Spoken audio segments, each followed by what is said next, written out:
In today's video, I'll teach you how to remove two-factor authentication from Google. So first of all, launch open Google Chrome. You can see over here I've already opened it. Now click on the profile icon that you can see on the screen. Now click on this option, manage your Google account, that you can see on the screen. Now after you do that, you can see over here you'll be able to manage your Google account.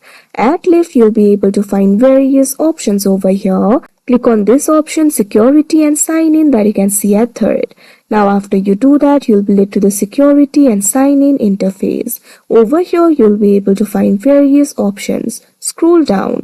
Under the section for how you sign into Google, you'll be able to find this option for two-step verification. So what you have to do is click on it. Now after you do that, enter your password in order to verify it's you.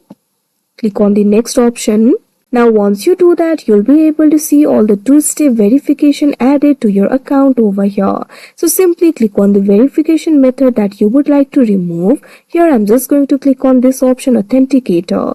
Now after you do that, you'll be led to this kind of interface. You can see over here right now Authenticator is added for me. So if you want to remove it, simply click on this trash icon. Now this kind of pop-up will appear. Click on the option OK. Now wait for a while. Now you can see over here that verification method has been removed. So like this, you'll be able to remove the two-step authentication method. So that is how you remove two-step authentication method on Google. I hope you found this video helpful. Thank you for watching.